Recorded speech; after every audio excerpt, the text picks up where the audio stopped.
Chapter 6 combustion and flame class 8। Combustion कहते हैं दहन को और ज्वाला को। कोई चीज़ जब बर्निंग होती है तो क्या इसके इफ़ेक्ट होते हैं, ये चैप्टर में हम इसी चीज़ को समझते हैं। कंबस्शन मतलब दहन कह सकते हैं, फ्लेम ज्वाला को कह सकते हैं, यानी कि दहन और ज्वाला। The burning of a substance in the oxygen of air in which heat and light are produced is called combustion। यानी जब कोई भी सबस्टांस पदार्थ ऑक्सीजन के प्रेजेंस में जब हम उसको जलाते हैं और जलने के बाद जब उससे ऊष्मा और लाइट निकलती, रोशनी निकलती है, उसको कंबस्शन कहते हैं। So in most simple word, सीधी भाषा में कंबस्शन दहन का मतलब मीन्स बर्निंग, जलना। In this chapter we will study the chemical process of combustion और burning at the types of flames produced during this process. इस चैप्टर में हम इसी चीज़ की चर्चा करेंगे कि ये कैसे होती है और इससे क्या इफ़ेक्ट पड़ते हैं, केमिकल इफ़ेक्ट क्या होता है। कंबस्शन दहन, a chemical process in which a substance reacts with the oxygen of air to give heat and light is called combustion।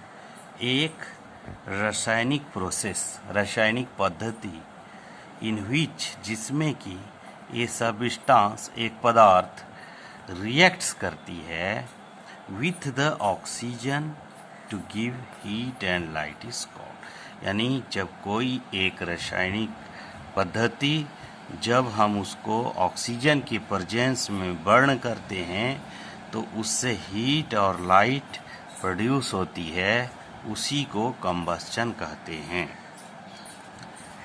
आगे देखते हैं कंबस्चन्स ऑफ मैग्नीशियम। मैग्नीशियम का दहन कैसे होता है। If A magnesium ribbon is heated, जब हम मैग्नीशियम रिबन को हीट करेंगे, इट स्टार्ट बर्निंग, ये जलना शुरू हो जाएगा और अंडर गोज कंबस्शन, और ये कंबस्शन के अंदर है। When A magnesium ribbons burn, जब मैग्नीशियम रिबन बर्न होती है, it combines with the oxygen of air, ये जो ऑक्सीजन हवा में मौजूद रहती है ये इसके साथ जुड़ जाती है और मैग्नीशियम ऑक्साइड का निर्माण करती है। And liberates heats and light, और साथ साथ ऊष्मा और रोशनी बहुत तेज निकालती है, बाहर निकालती है, लिबरेट्स करती है। The combustion of magnesium can be written as follow. Magnesium को हम Mg भी लिख सकते हैं, ऑक्सीजन O2 भी लिख सकते हैं। ये दोनों जब कंबस्शन होता है MgO बनाती है, या मैग्नीशियम ऑक्साइड जिसको आप कहते हैं, और हीट प्लस लाइट हमें इसके बदले में। चारकोल का कंबस्शन देखिए। चारकोल एक प्रकार का अलकतरा कहते हैं, अलकतरा होती है जो रोड को चिपकाने में लगती है। चारकोल इज मेनली कार्बन, ये 100% कार्बन, कार्बन का सिंबल C होता है। यहाँ मैग्नीशियम का Mg होता है, ऑक्सीजन का O होता है, मैग्नीशियम ऑक्साइड का MgO। If you hold a piece of charcoal with a pair of tongs, जब हम कोई टोंग से, सणसी से पकड़ें चारकोल को और हीट करें तो flame of A burner it state burning, एक फ्लेम आएगा बाहर, ज्वाला आएगा, जैसे कैंडल में आती है बर्न करने के बाद, इट स्टार्ट बर्निंग, जलना प्रारंभ हो जाती है। When charcoal burns then the carbon of charcoal combines with the oxygen of air to form carbon dioxide. और तब ऐसी सिचुएशंस में चारकोल बर्न होने के बाद ऑक्सीजन के संपर्क में, यानी कि C+O2 जब ये बर्न करती है तो कार्बन डाइऑक्साइड बनाती है, जिसको CO2 कहते हैं। और ए lot of heat is produced in this combustion reaction, but only a little light is produced which makes the charcoal glow. लेकिन बहुत ज़्यादा नहीं था, कम लाइट आती है जिससे चारकोल जो है ग्लो करने लगे। The combustion of charcoal can be written as carbon, oxygen, combustion होती है, carbon dioxide heat plus light निकालती है, जो हम पहले भी लिख दिए। If both the example of combustion given above, we find that oxygen is necessary for combustion. दोनों एग्जाम्पल से हम समझ सकते हैं कि कंबस्चन जो है ये काफ़ी नेसेसरी चीज़ होती है. Oxygen is supporter of combustion, और ऑक्सीजन कंबस्चन को सपोर्ट करती है. अगर ऑक्सीजन नहीं रहेगा तो कोई भी चीज़ बर्निंग नहीं करेगी. Air is also a supporter of combustion. यही हुआ ऑक्सीजन से एयर में ही, चूंकि ऑक्सीजन अवेलेबल है. This is because air contain oxygen. इसी के कारण से आप कह सकते हैं कि हवा में ऑक्सीजन मौजूद है, जिसके कारण ये सपोर्ट करती है. Respiration is a kind of slow combustion of food which takes place in the body to produce heat energy. और रेस्पिरेशन जो है एक तरह का स्लो कंबस्चन है भोजन का, जो हीट एनर्जी को प्रोसेस करते हैं. यानी कि respiration is a chemical process. Respiration जो हम भोजन करते हैं, भोजन करने के बाद स्टोमक में वो भोजन डाइजेस्ट होता है और उसका एनर्जी फॉर्मेशन होता है, जिससे हमारे शरीर को एनर्जी मिलती है. और देखिए, the process of rusting of iron is an example of slow. ये भी स्लो कंबस्चन है, क्योंकि काफ़ी धीरे धीरे आयरन को जब हम रख देते हैं बाहर, तो काफ़ी ज़्यादा वाटर वेपर, ऑक्सीजन, ये सब मिल करके बेसिकली काफ़ी लेट से रस्टिंग ऑफ आयरन बनाती है, जिसको आप कहते हैं कि जंग लग गया. इसीलिए स्लो कंबस्चन कहलाते हैं. रस्टिंग ऑफ आयरन का Fe2O3XH2O कंपाउंड का नाम होता है. If the sun heat and light are produces due to nuclear reaction, nuclear reactions के कारण सन जो है हीट और लाइट को भी प्रोड्यूस करती है. Combustion and non combustible substance. क्या चीज़ जलेगा, क्या चीज़ में दहन होगी और किस चीज़ में दहन नहीं होगी, इसके ऊपर चर्चा. पहला चर्चा है कंबस्टेबल सब्सटेंसेस, जलने योग्य पदार्थ, और न जलने योग्य पदार्थ, non combustible substance. Those substances which burn are called कम. जो सबस्टांस, जो पदार्थ जल सकता हो उसे कंबस्टेबल सबस्टांसेस कहते हैं. जैसे आप पेपर वगैरह आप देखते हैं, ये सब एग्जाम्पल है.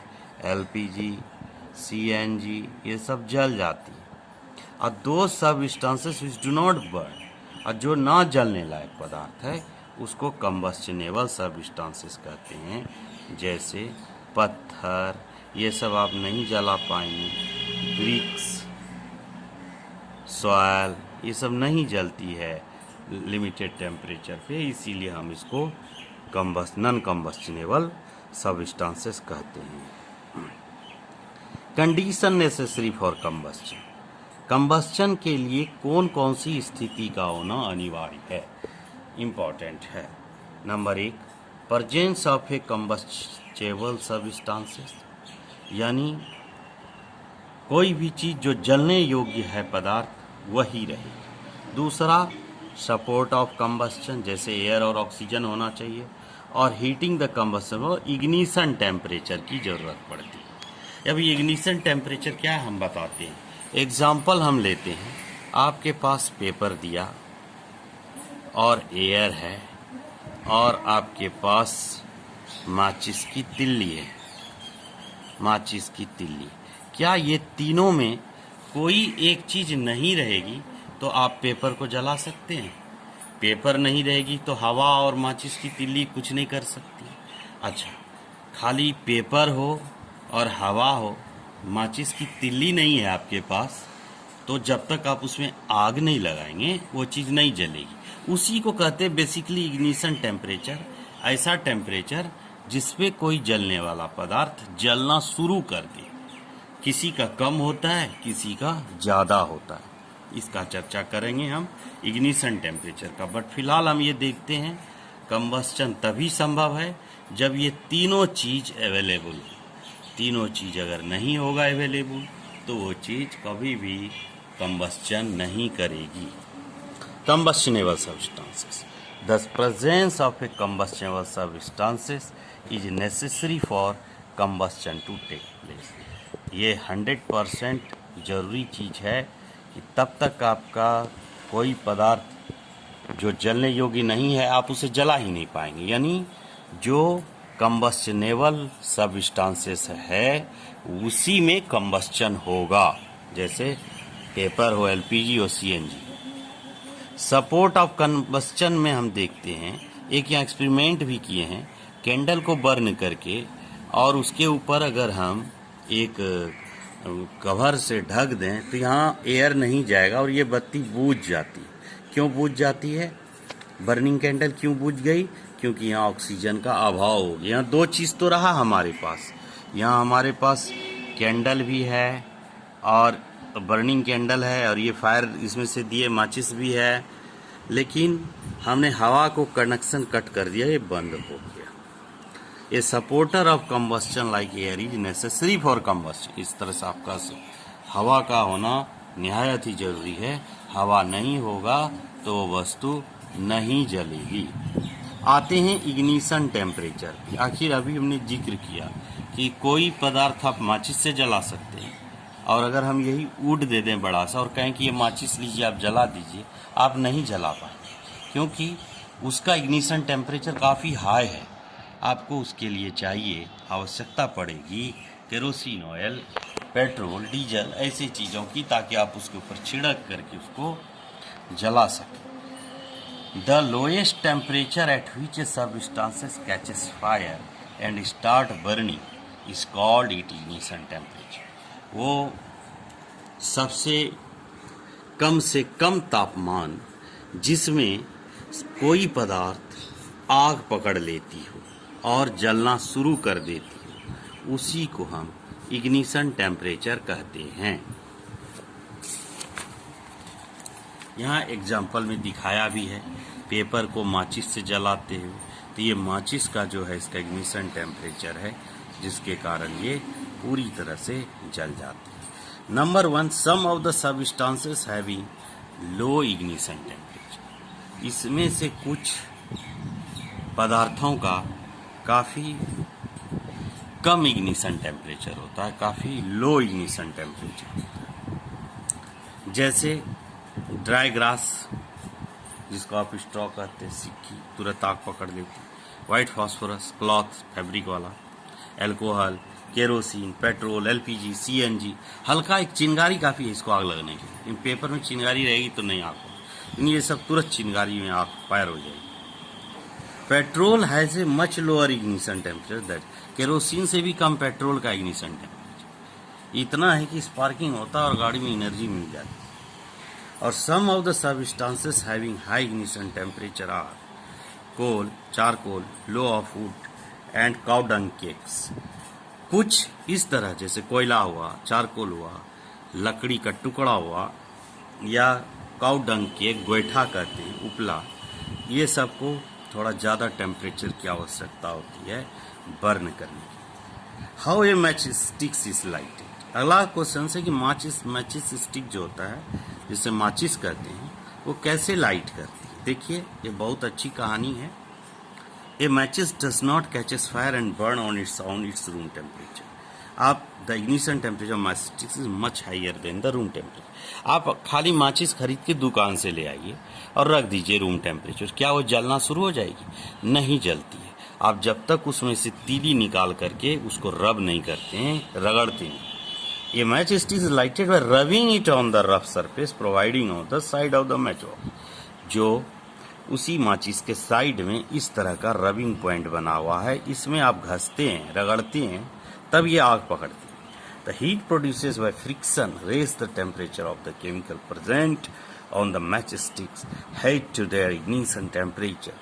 जिसके वजह से जब हम फ्रिक्शंस के द्वारा, घर्षण के द्वारा जब इसमें फायर उत्पन्न हो जाती है, जिसके कारण ये मैचस्टिक्स जलने लगती है। Due to this the chemical presents on the head of the matchsticks, जो केमिकल इस मैचिस के ऊपर पे मौजूद है वो आग पकड़ लेती है उसमें। ऐसे अगर वो ऊपर केमिकल वाला हिस्सा नहीं है, खाली हम पेंसिल रगड़ें तो नहीं आग पकड़ेगी, ऐसे आग पकड़ लेती है। Thus a matchstick start burning on rubbing it on the side of matchbox because of heat produces by friction, heats the chemical at the heat of the matchsticks to their ignition temperature and make it catch fire. बस यही ignition temperatures को cover कर लेती है कि जब रब करने के बाद उसको उतना हीट मिल जाती है, उष्मा मिल जाती है, जिसके कारण हमारा ये जलने लग जाती है और इस तरह से हमारे माचिस में फायर होती है. Sometime we see cooking oil in a frying pan catching fire. कभी कभी आप देखते हो घर में मम्मी जब आपकी खाना पकाती होती, जो फ्राइंग पैन में ऑयल होते हैं उसमें भी आग लग जाती, आराम से फायर पकड़.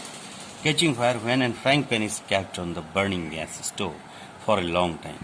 ज़्यादा समय तक अगर वो जलते रहे, या आप अचानक से उसमें कुछ पानी का भी छिटा डालेंगे बहुत ज़्यादा, या कोई तेल पड़ जाए या कुछ ऐसा सामान रखा हो, वो आग पकड़ लेती. ये भी कारण यही है, इग्निशन टेम्परेचर्स को वो ऑयल क्रॉस कर जाती है, जिसके कारण उसमें आग पकड़ जाती है. ये match stick can light a tiny. Sometimes we see cooking oil in. हाँ, कभी देखते हैं कुकिंग ऑयल में ऐसा घटना हो जाती है. Match stick can light a tiny splinter of wood but not a big log. क्या देखते हैं, मैच स्टिक जो है लाइट करता है, मतलब माचिस से आप पतले पतले पेपर वगैरह जला सकते, लेकिन वुड को नहीं जला सकते. क्यों नहीं जला सकते? क्योंकि इसका इग्निशन टेम्परेचर अलग होता है ना. इसको आपको जलाने के ऊपर केरोसिन तेल छिड़क दीजिए, चढ़े. Coal has a high ignition temperature, coal fire can not be start by using a lighted match stick directly. So हम पहले भी कई बार बोल चुके हैं, it is not possible because ignition temperature is different than the others. देखिए forest fire कैसे होता है.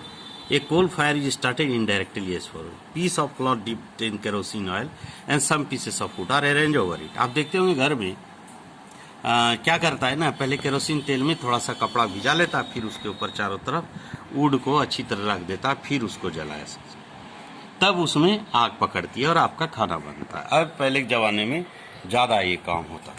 Sometimes we hear of forest fire which occur out there around. कभी कभी आप सुने होंगे, अभी अभी अमेजोन जंगल में आग लगी, जिससे बहुत तबाह हुआ, बहुत परेशानी हुई लोगों में. तो आप देखिए कि ये कैसे होता है. The forest fire occurs during the hottest summer days. गर्मी के दिनों में ये घटनाएं होती हैं. एक्चुअली क्या होती है, मैं आपको डायरेक्टली बताता हूँ, जल्दी समझ में आ जाएगा. जब फॉरेस्ट के अंदर जब हवा चलती है गर्मी के दिनों में, तो छोटे छोटे स्टोन्स जो हैं एक दूसरे से टकरा करके और कोई सूखा पत्ता के ऊपर कभी कभी ऐसा चिंगारी आ जाती है, जिसके कारण ये आग पकड़ती है. This happen as follow. During extreme heat of summer, गर्मी के दिनों में, sometime the ignition temperature of dry grass is the forest is reached. ये होता है सूखी घास आगे कवर करे. जब makes the dry grass catches fire from the burning grass. अब बस घास में पहले आग पकड़ती है और घास धीरे धीरे पूरे जंगल को जलाने शुरू कर लेती है, जिसके कारण आपने अभी अभी रिसेंटली अमेजोन फायर के बारे में सुना. We know that it difficult to burn heap of green leaves but dry leaves catch fire is. अगर ये बारिश हो जाए, हरी पत्तियों में जनरली आग नहीं पकड़ती है. क्यों नहीं पकड़ती है? क्योंकि वो तो काफ़ी वेट है, उसका इग्निशन टेम्परेचर काफ़ी ये है. तब ये देखिए कैसे आग पकड़ लेती. This can be explained as follow. The green leaves contain a lot of water. हरी पत्तियों में काफ़ी पानी होती है, जिसके कारण this water does not allow the green leaves to get heated. जल्दी वो हीट ही नहीं होता, लेकिन सूखा घास तुरंत आग पकड़ लेती है. इसीलिए थोड़ा सा जंगल में भी होशियारी रखना. हिस्ट्री ऑफ मैच स्टिक्स, बहुत जरूरी इस चीज़ को जानना. The history of match sticks. A short thin piece of wood having chemical coated at one end which is used to light a fire by rubbing against a rough surface is called matchsticks. Matchsticks कहते हैं एक छोटा सा पतला सा लकड़ी का टुकड़ा जिसमें केमिकल कोटेड आगे की ओर लगा हो, एक तरफ हो, जो यूज्ड किया जाए आग को जलाने के लिए. रगड़ने के बाद जिसमें आग लग जाती हो किसी सरफेस पर, किसी रफ सरफेस पर, उसको हम लोग मैचस्टिक्स कहते हैं. The history of matchsticks is very old. तो माचिस हमने किसको कहा? एक पतली सी लकड़ी है जिसके एक तरफ केमिकल कोटिंग किया हो रहता है और जिसको रब करने के बाद रफ सरफेस पर रगड़ने के बाद जिसमें आग पकड़ लेती है, जिसको हम लोग फायर करते हैं, नहीं माचिस स्टिक्स कहते हैं। इसका मैच स्टिक्स काफ़ी पुराना है, ध्यान से सुनिए। माचिस की कहानी है ये, बहुत ज़बरदस्त कहानी, लगभग 5000 साल पहले की बात है। Small thin piece of pine wood drift on sulphur at one end. क्या हुआ था, एक पिन जो है सल्फर के घोल में नीचे गिर गया था। They are used as matchsticks in ancient Egypt. जब बाद में प्राचीन इजिप्ट के लोगों को यही तरकीब लगी कि अगर कोई चीज़ ऐसा गिर जाती है तो उसमें थोड़ा सा रब करने के बाद आग पकड़ जाती है, ये आइडिया उनको आया इजिप्ट के लोग। मॉडर्न सेफ्टी माचिस वाज डेवलप्ड 200 साल पहले ही। अभी के समय में जो अभी हम लोग माचिस यूज कर रहे हैं ये जस्ट 200 साल पहले इस्तेमाल है। Earlier a mixture of antimony trisulphide, potassium chloride and white phosphorus with some glue and starch was applied to the head. अभी के समय ये सारे केमिकल हैं, antimony trisulphide, potassium chlorate, white phosphorus, उसके आगे लगा देते हैं जिससे माचिस तैयार होता है। When the head of this matchsticks was, जब इसी के ऊपर के हिस्से को रगड़ा जाता है रफ सरफेस पर, तो white phosphorus got ignited due to the heat of friction. अब फ्रिक्शन से हीट जनरेट होने के कारण वो आगे का हिस्सा जलना प्रारंभ कर देते हैं, तो इसी के कारण मैचस्टिक्स जलने लगती है। और white phosphorus is poisonous, white phosphorus बहुत जहरीला होता है। So the use on white phosphorus in making matchsticks proved to be dangerous for the workers engaged in making matchstick as well as for the users। अभी क्या हुआ, white phosphorus काफ़ी जहरीला पदार्थ होता है, तो जो लोग काम करते थे वहाँ या हम लोग जो यूज करते हैं ये काफ़ी खतरनाक हो सकता था, होता है, इसीलिए इसको बैन कर दिया गया। वाइट फॉस्फोरस को इस्तेमाल करना रोक दिया गया। दिस डेज अभी के समय हेड ऑफ मैचस्टिक्स जो है कॉन्टेस्ट ओनली एंटीमनी ट्राइसल्फाइड को इस्तेमाल में लिया जाता है और potassium chlorate. The rough rubbing surface on the side of match box has a coating of powdered glass.